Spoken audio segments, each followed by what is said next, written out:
I'm Dr. Becky, and this is Good Inside. So, mental health and teens. I feel like this has been a headline everywhere, the statistics, right? So, just mental health. How do you think about that term? What is mental health?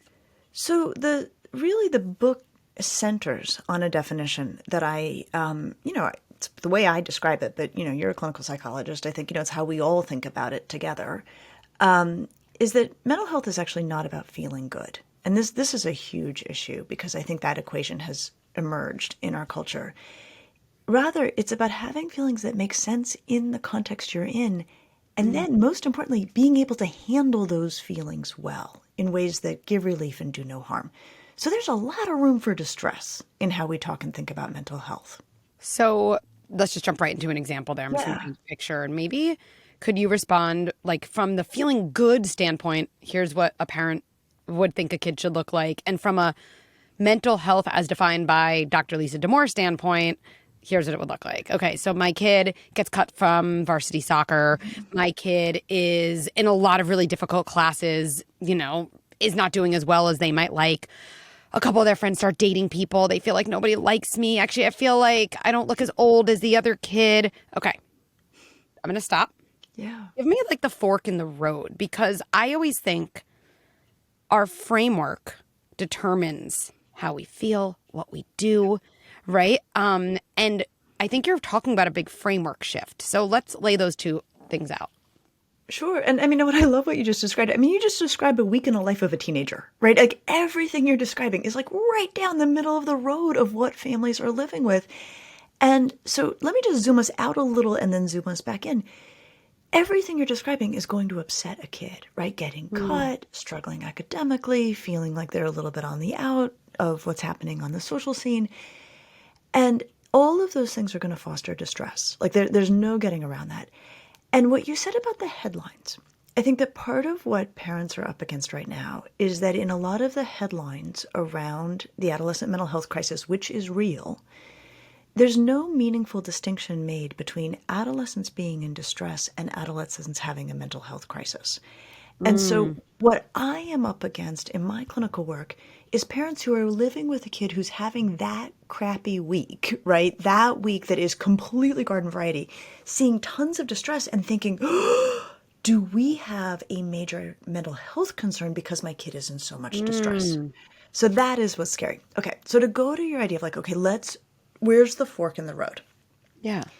If your kid gets cut from a team, as they do, we should fully expect they will be upset about that, right? They will be, it could has vast implications sometimes for kids, and it's very, very distressing.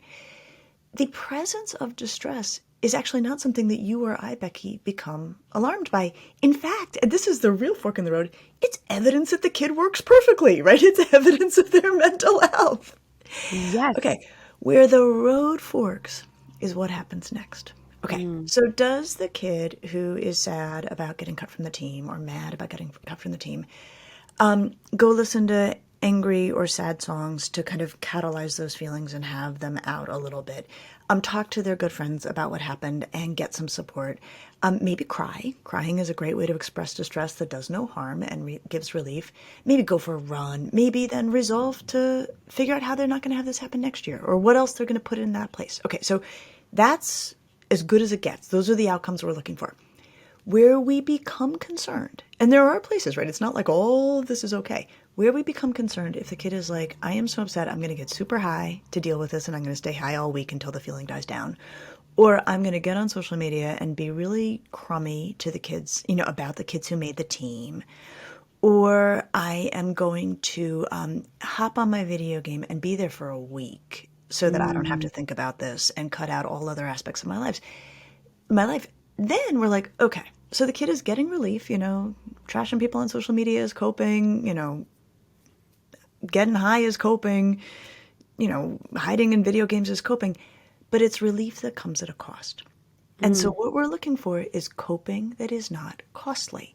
As long as your kid is coping in ways that are not costly, that's as good as it gets. That's adolescence at its absolute best.